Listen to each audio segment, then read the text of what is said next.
Hello, and welcome to Turning a Million Eyes to Save Lives, a podcast co-production of Innocence at Risk and Studio C.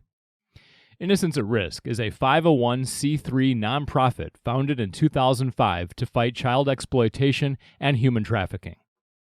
Our mission is to educate citizens about the grave issue of global and local human trafficking. We are dedicated to protecting children from all forms of abuse and work to end child exploitation and child trafficking everywhere. Innocence at Risk conducts educational outreach programs through churches, clubs, organizations, schools, embassies, and now this podcast. I'm Andy Miles, and on this fourth episode of the series, we'll hear Innocence at Risk founder and director Deborah Sigmund in conversation with Matt Osborne, Director of International Operations for Operation Underground Railroad, also known as O.U.R, a privately run organization founded by Tim Ballard in 2013 to rescue children from sex trafficking and sexual exploitation. O.U.R has made a significant impact in the fight to end sex trafficking and sexual exploitation by rescuing and supporting thousands of survivors in 30 countries and all 50 American states. Prior to becoming the Director of International Operations for Operation Underground Railroad, Matt Osborne served with the Central Intelligence Agency and the Department of State, where he worked issues related to terrorism against the homeland, illegal narcotics, organized crime, and human trafficking.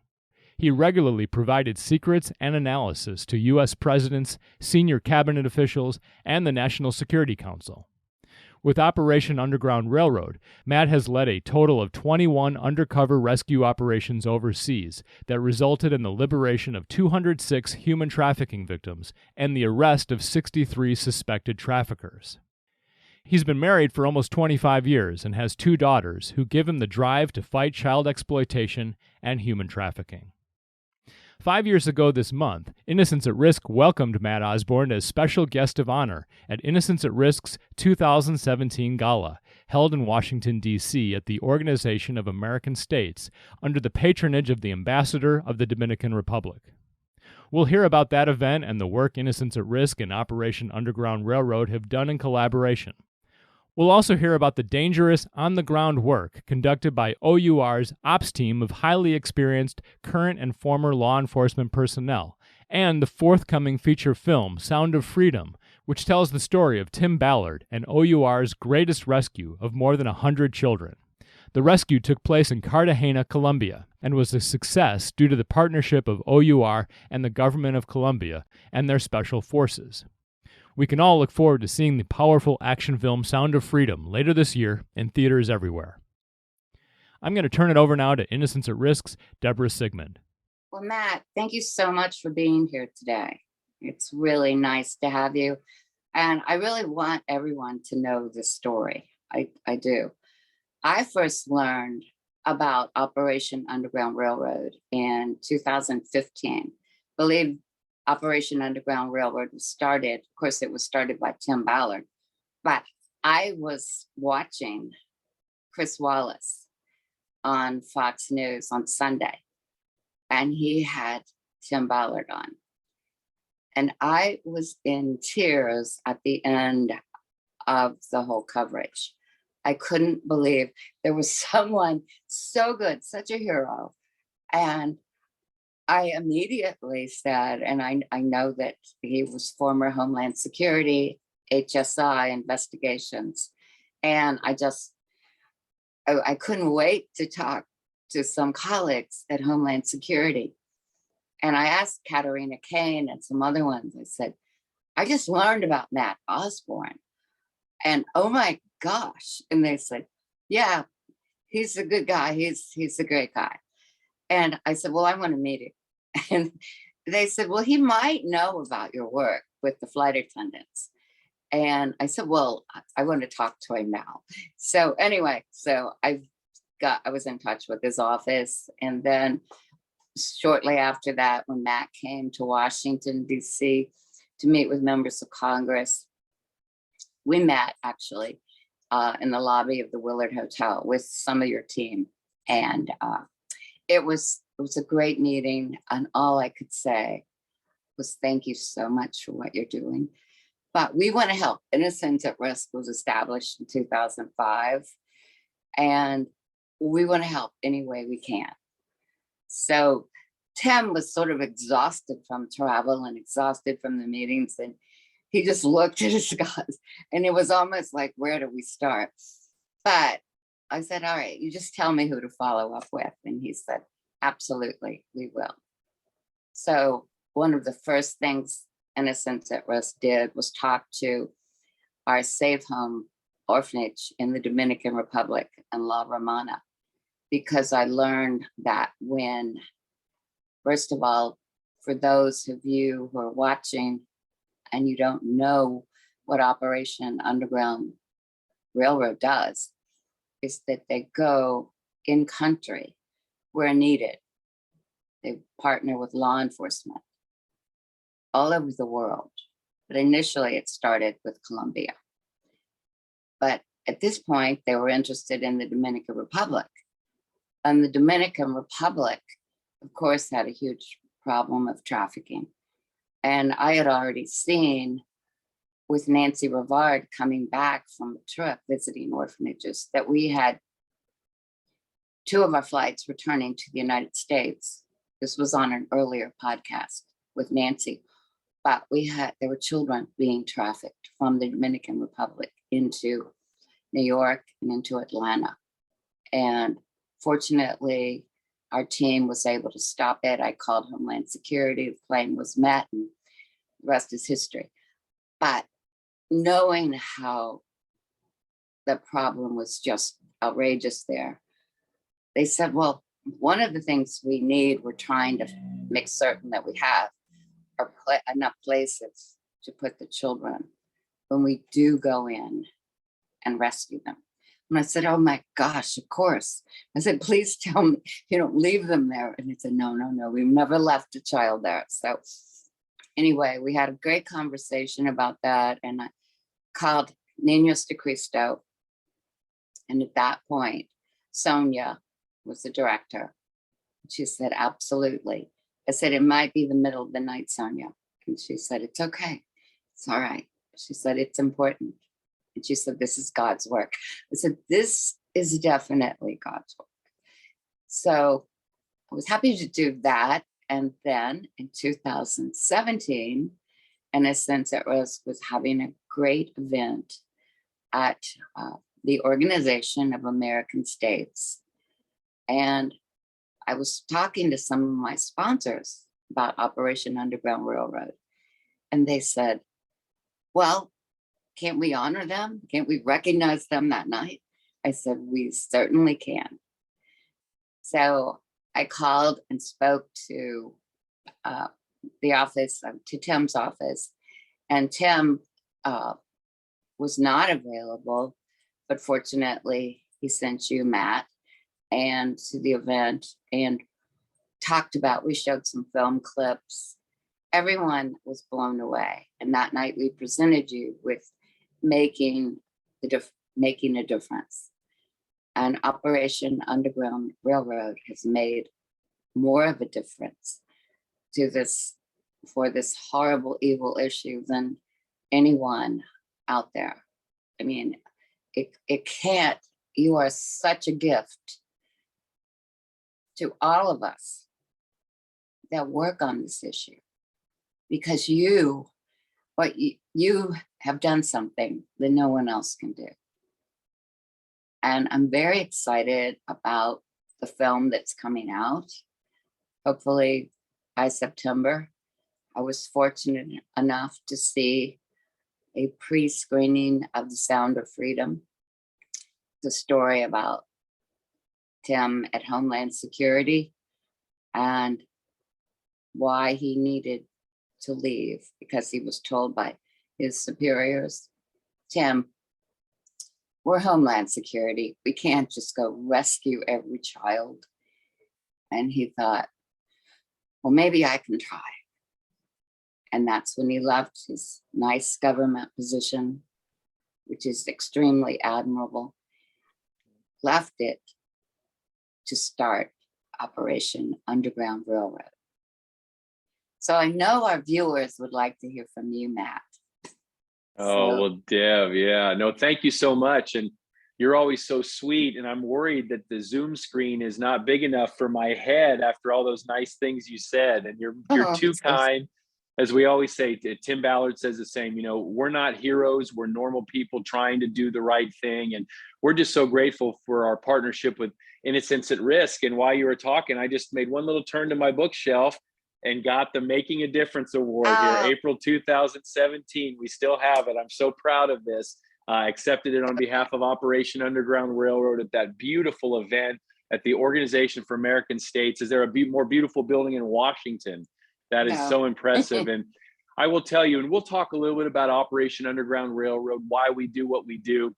But I have to say, one of the reasons we loved Innocence at Risk so much and why we wanted to partner with you is all of the work we do is vital, right? The rescue, the rehabilitation, the aftercare that O.U.R does. But what you do with legislation, with advocacy, with awareness raising, that's the long-term solution. We have to get stronger laws on the books. That's what Innocence at Risk advocates for.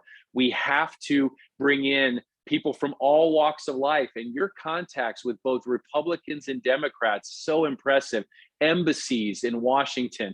I call you the unofficial mayor of Washington, Deb, because you know everybody.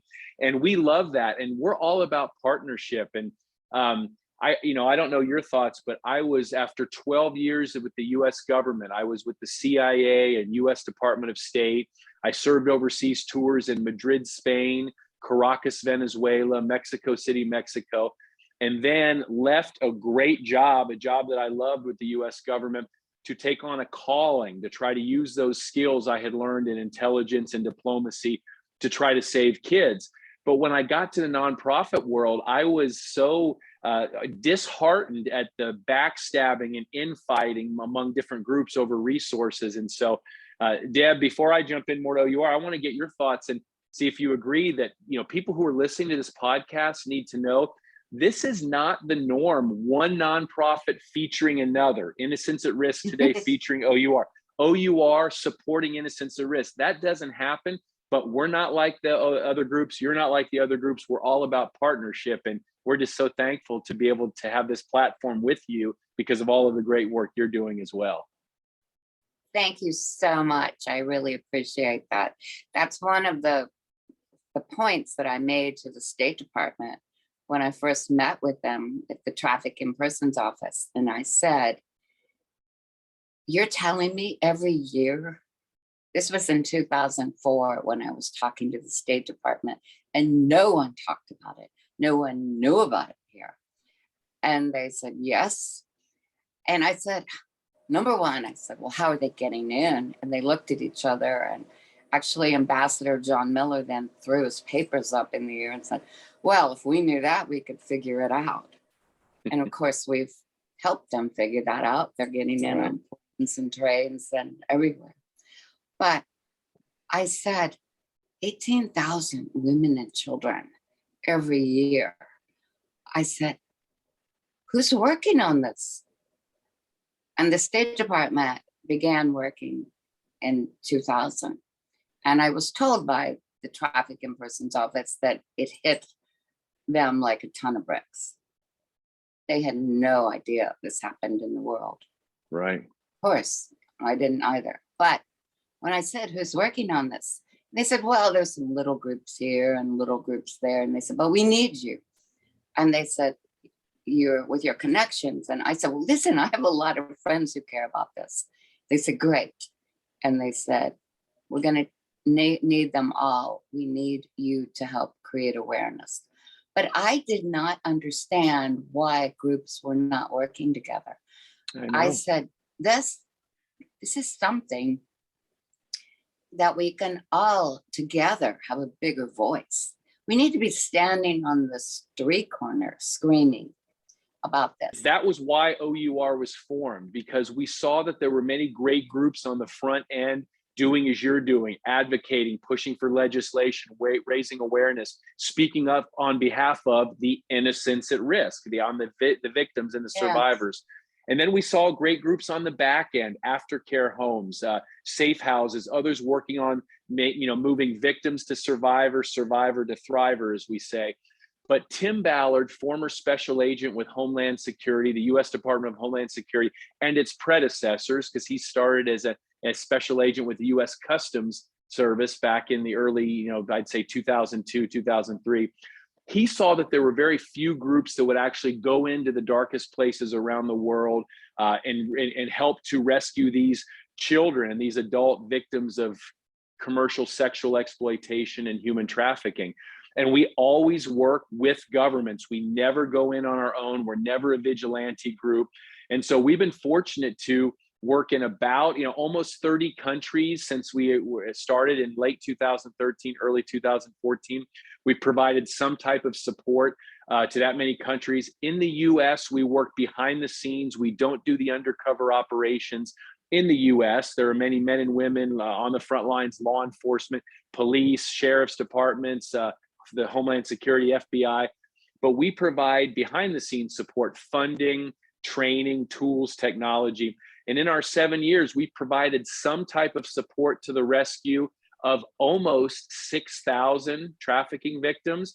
And we've helped in some way in the arrest of about 3,900 suspected traffickers. And so that's really what we want to do, is partner with groups around the world, not just give them a fish with our donations, but teach them to fish, teach them every part of the undercover operation. And we think that's going to have a long-term effect as we now also begin to get into prevention and education and awareness raising, which just puts us right along the lines of the goals of Innocence at Risk.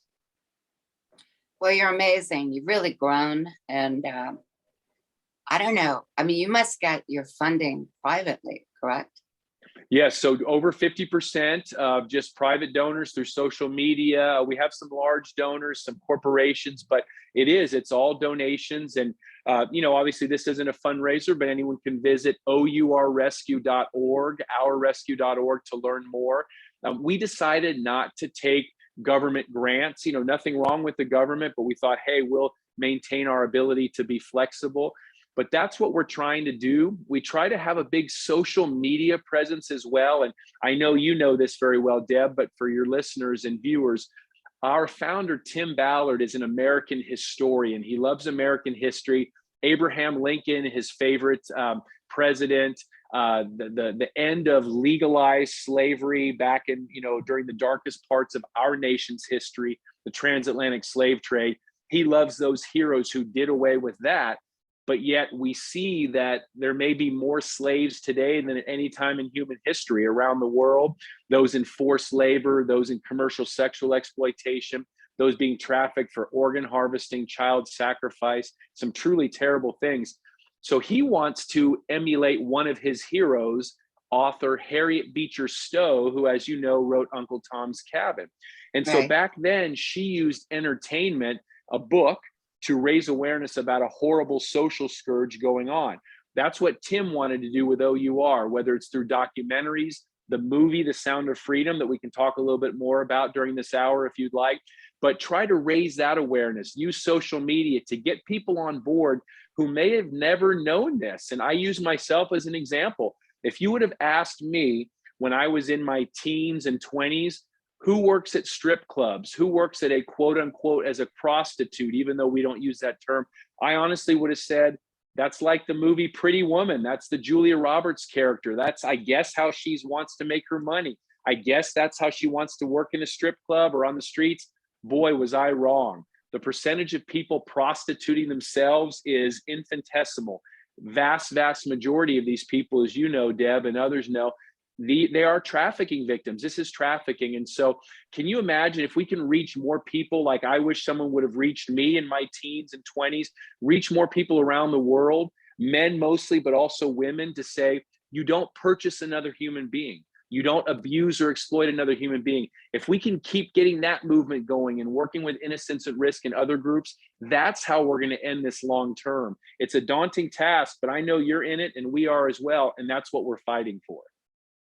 We are definitely in it. And several years ago, I guess it was probably, Innocence at Risk is now in our approaching 17th year, but it was 10 years ago. And an intern looked at me and said, did you ever think this would be your lifetime? your lifetime accomplishment. And I said, I never think about it. I just keep doing every day. And I must say, and it's definitely God's will, because he keeps putting things in front of me to do. So it's we've been blessed that way, and we have never received government funding either. So initially, I did not want to stand in front of service providers and people that were trying to help the victims of trafficking. But after we started the flight attendant initiative, I thought, well, this might be a good idea, because we were doing a lot of work. We were doing a lot of work for the government. But as it's worked out, we've had some support from foundations, and definitely our supporters. I mean, they want to help, and people are they're glad to be informed about this issue.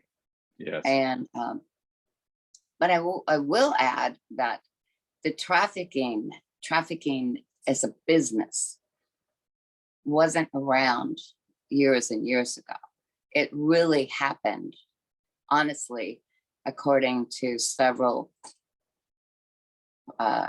authors. And one was Benjamin Skinner, who wrote A Crime So Monstrous.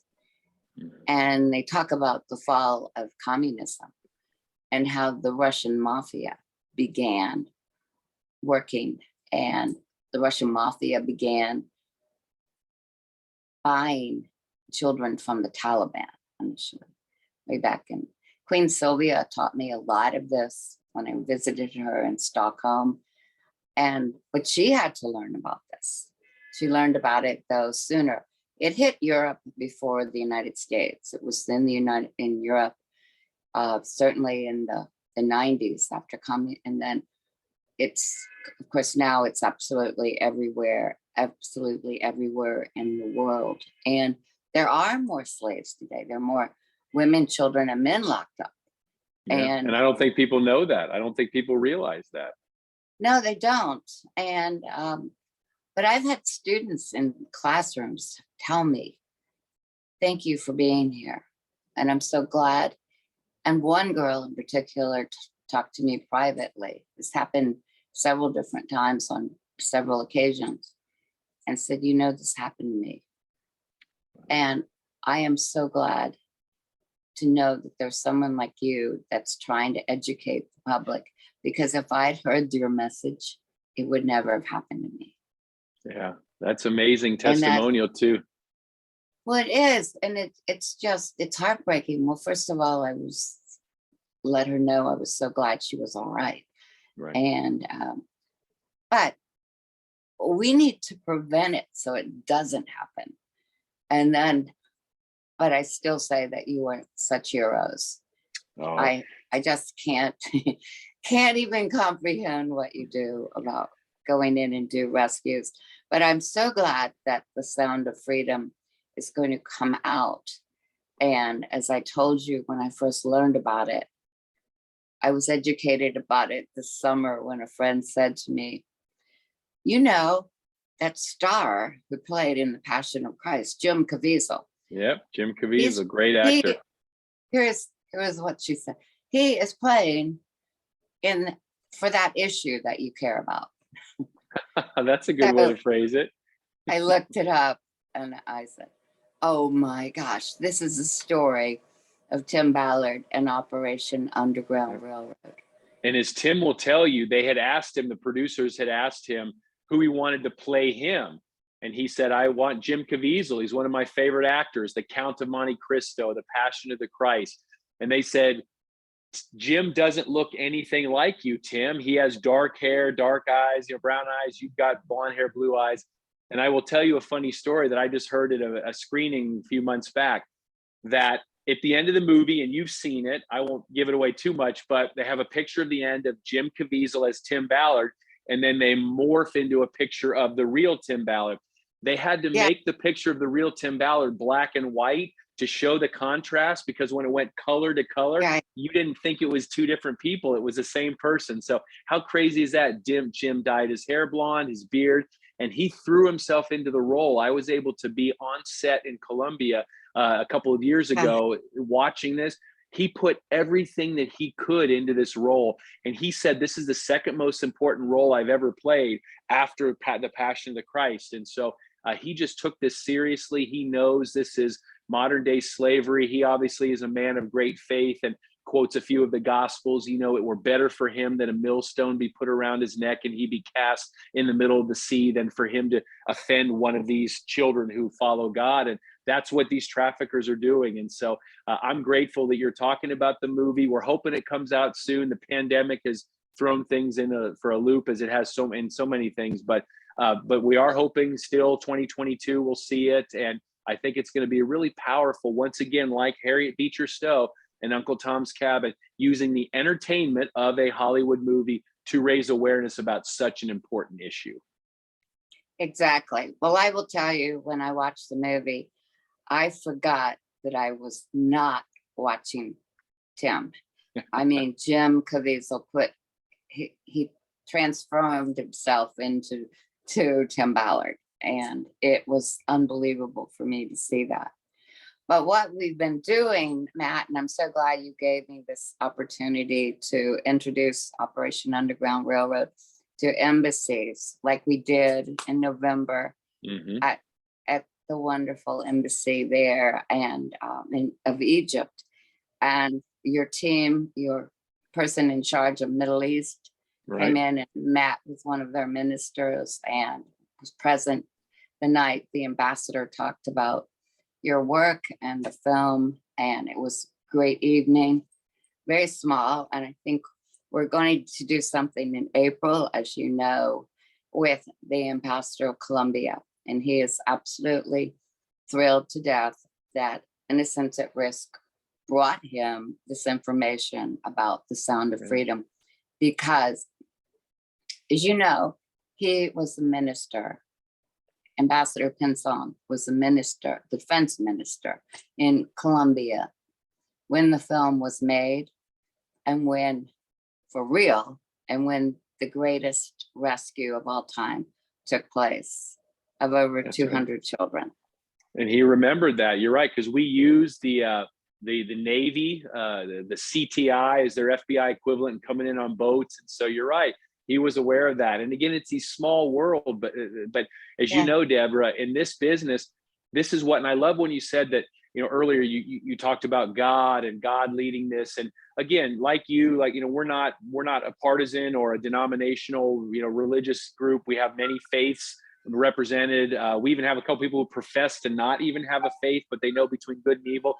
But we personally think, many of us are of faith, just believe that you can't do this without asking for some help and guidance from a higher power. I mean, when we go undercover, when we are in the throes of evil, right, and darkness, and you're sitting across the table negotiating with a monster, a human trafficker who is selling a human being and talking about them as if it was a bag of tomatoes, a sack of limes, it weighs this much, it costs this much, this is what it does.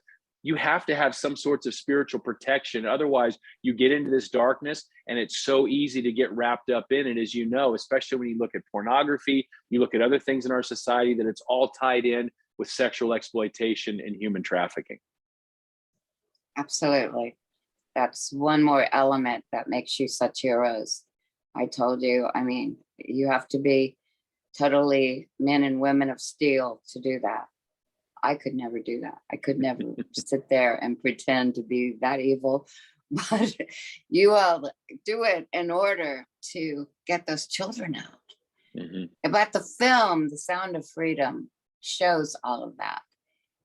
And when I did go to the screening, Congressman Chris Smith was there, and also the CEO of Goya was there and his team. We were also just mesmerized, but everyone said, this needs to be in every school. There is no denying that child trafficking exists after you see that film. Yeah. Even though, can you believe that there's still many today who do deny it and try to deny it? I can't tell you how many times that someone has talked to us or criticized us. Some obscure media article tries to say that we and other groups who fight this, are blowing this out of proportion. Right. And what I always say is, look, I don't know if the numbers are like the International Labor Organization says, 40 million, slaves today. I don't know if it's a number like this Department of State or United Nations, somewhere between 23 and 27 million. I may have my numbers a little bit wrong, but in that range, I say, I don't know. And is UNICEF right when they say between 3 and 5 million of these slaves are children? I don't know. But what I know is that on over 20 occasions with Operation Underground Railroad, I've gone in with a group of men and women. We have the American face that unfortunately is causing so much of this overseas and in the United States. And within minutes of entering a tourist area, a beach, going to a bar or restaurant, maybe a nightclub, maybe sometimes a red light district, but I'm approached to be sold any sort of thing, from a kayak ride, parasailing, horseback ride, some shell necklace, trinkets, jewelry, to drugs, to women. It happens that quickly. On over 20 times. This is how it happens. And within an hour or so, if you know how to say the right things and play the role as if you're looking for a certain type of item or merchandise, as they say, within an hour or so, I'm sitting across the table from a human trafficker. So I don't know what the numbers are, but without fail, this has happened every single time. So can you imagine the type of demand that must be out there to then bring this supply, and how these traffickers see the American face, the Western face, and say, hey, I bet I can offer them whatever. And then we, without entrapping, without provoking, we're able to use our undercover skills to set up an operation, set up a rescue, always working with the host government. They're the ones who will say when, if, how we do this operation. But this is an issue that happens everywhere. And it's hard not to get pessimistic. It's hard sometimes to think, oh, it's just a drop in the bucket. But as you talked about, right, the former victim, survivor who you knew and who you met, and others that we've saved who have said, I didn't know that anyone was looking for me. I didn't know that it was okay to hope. And I'm so grateful. And so as our founder, Tim Ballard, said, even if all of this spent were just for one, it would be worth it. But how great that we have been able to help, a few thousand in some respect. And we try to continue to help. And as long as we're able to, through donations and support, we will continue to fight this fight. And we feel the exact same way, Innocents at Risk. Yeah. And our flight attendant, we've been told the same thing about, well, you can't save all the children and all the women that are being trafficked on planes. I said, well, we can try. And we know we're saving them. We do know. Yeah. And the fact that you went to the heart of it, and that's what I love too. And we loved about what you did. And of course, we love airline ambassadors and other groups. And because those are the service providers that every day are faced with the possibility of being near a trafficking victim. And we have a phrase or in a saying, the eyes don't see what the mind doesn't know. So if your mind doesn't know that human trafficking is a problem, and I'll just use a flight attendant as an example, and Deb, you can chime in, as they're doing the safety instructions in the beginning, the announcements, as they're serving drinks and meals, as they're helping with whatever, if they don't know there's that issue, they could very easily be coming in contact with a victim and her trafficker, and they won't even know. But if you have just that bit of awareness, all of a sudden your antenna will be up, and this doesn't look right. This older man and this young girl doesn't look right. I'm going to wait until this girl gets up to go to the lavatory, maybe the only time she's away from her trafficker. I'm going to slip her a little card, airline ambassadors, Innocents at Risk, the National Human Trafficking Hotline. I love seeing the results that you were getting and are continue to get with some of the groups that work with flight attendants, pilots, and others. It's incredible. Then think about the training too, being provided to hotels, motels, others. This is what we need to do, is educate. And so that's what we absolutely love about Innocents at Risk. Well, thank you. We're continuing to do it.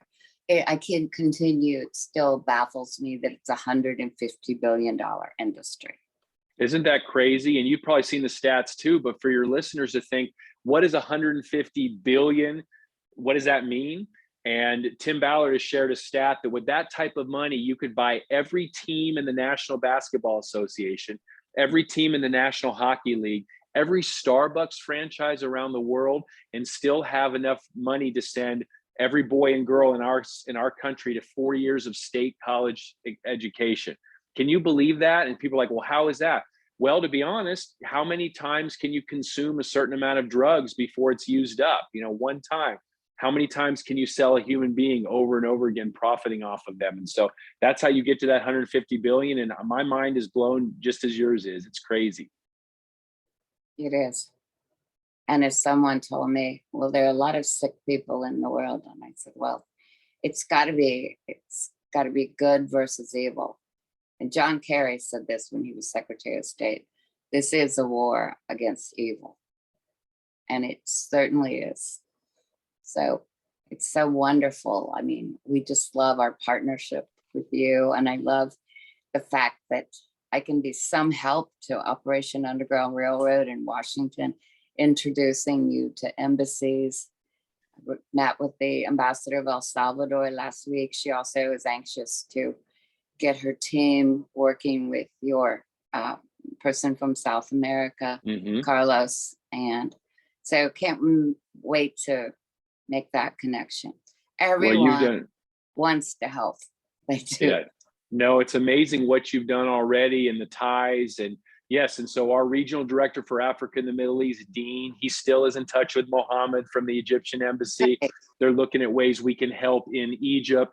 There are a couple of tourist areas where wealthy individuals from Egypt and elsewhere, Americans too, before the pandemic, and so probably will start up again, where they go and are most likely exploiting children and adults. And so we're looking at ways where we can help. And then, yes, the El Salvador connection, the Colombia connection. So we're just grateful because, as we always say, if we can get them into the showroom, we think they'll buy the car, even though they don't have to buy it. It's a free car. It's stuff we give away.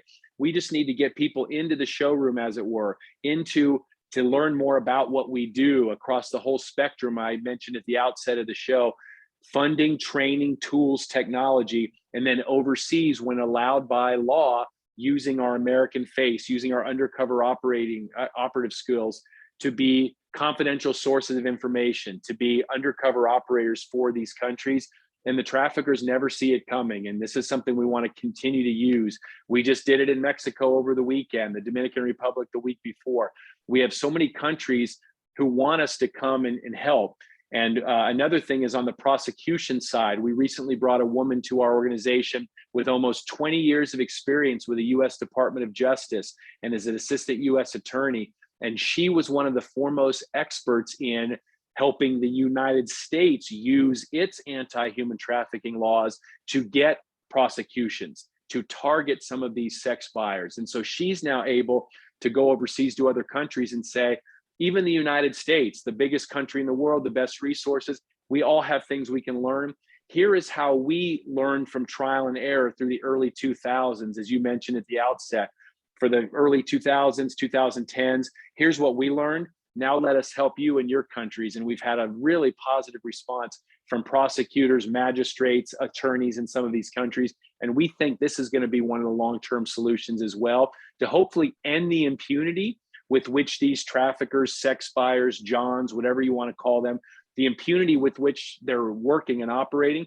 If we can end that impunity, if we can make it, instead of a low risk, high reward endeavor, to flip that to where there's a high risk. If you're going to travel from the US overseas, we can get you. Exactly. That's what we need to do. And we need to lock anyone up that would harm a child for a long, long, long, long time. Your events at Innocents at Risk are just so high class. Again, we talked about the Organization for American States, the embassies, just beautiful events. And yet it's for a cause, it's for a purpose. And anyone who shows up comes away thinking, not only is this a problem I need to be concerned about, but there is something I can do. Maybe you just post on social media. Maybe you just send up prayers for our groups. Maybe you donate. Maybe you hold events like this. Maybe you help make connections. Each of us in some way can do something to join this important fight. Exactly. Well, we have Congress coming around, and fortunately, and it's so wonderful to see that Congress is unified mostly on this issue. I mean, which almost never happens, doesn't it? I mean, I know everyone's always said that politics have been, so hardened and divided, right? But this, I think, these times now of pandemic and war and everything, but you're right, this topic has united our country politicians in a lot of ways. And so we need to continue this because there are so many areas for common ground, like you said. And it's great. We have to, because again, who would be for the abuse of a child? Who would be for the exploitation of a child? Like we mentioned earlier, there are some out there, not in Congress, but some in our society who try to deflect or try to explain away or excuse someone who has an attraction, to a minor, someone who would abuse a minor. But everything I've seen on Capitol Hill gives me a lot of reason for optimism. And I'm not sure if you agree as well, but that's one thing I think everybody totally can agree. Come on the same page. It's the one issue that can bring Democrats and Republicans together. And Innocence at Risk tries to do that all the time. Yep, so you guys do a great job. Thank you. Thank you so much, Matt, for being with us today. And remember, the name of this podcast is Turning a Million Eyes on This Issue and Protecting Children. So keep your eyes open everywhere you are. And if you do see something, please report it. Report it to 911 and report it to the nearest law enforcement person, flight attendant, or anyone in uniform. Please report what you see. It's so important. We need help us keep children safe. Yeah, just real quick, every law enforcement officer I've ever heard tell me they'd rather someone say something, they investigate it, and it be nothing. That's not going to make them upset. But if you never say anything and they miss a chance to save, so again, don't ever feel weird that like you just said, Deb, for everybody, say something, right? At least get it out there. If there's some innocuous reason, if there's some explanation, perfect. But at least you didn't pass up a chance to save someone. That's exactly what Homeland Security has always asked us to tell the flight attendants and to tell everyone, let us check it out. So once they're gone, they're gone. So unless they can find heroes like you to go rescue them, but it's hard to, we need everyone working on this. Everyone could do their part. Absolutely everyone. So thank you. You've been listening to Turning a Million Eyes to Save Lives, a podcast by Innocence at Risk to prevent children and women from falling victim to human trafficking. We'll have another episode next month. If you'd like to get in touch or share your own story for this podcast, please email dsigmund@innocenceatrisk.org. That's DSIGMUND@innocenceatrisk.org. And please share this podcast, rate it, and subscribe. I'm Andy Miles, and I'd like to thank Deborah Sigmund and Matt Osborne for sharing their stories and expertise. And I'd like to thank you for listening. The number to report suspected human trafficking is 1-866-347-2423. That's 1-866-DHS-2-ICE. Before we go, I'd like to ask you to please consider making a gift to Innocence at Risk that will support our educational outreach awareness campaign to keep children safe online and everywhere else. All donations are tax deductible, and 100% of funds go directly to making a difference.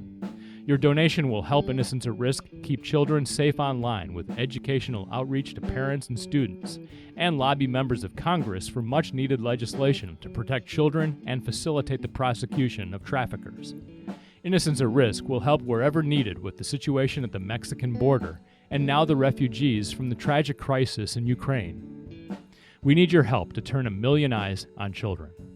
To make your tax-deductible contribution to Innocence at Risk, please visit innocenceatrisk.org. Thank you. Your support is greatly appreciated.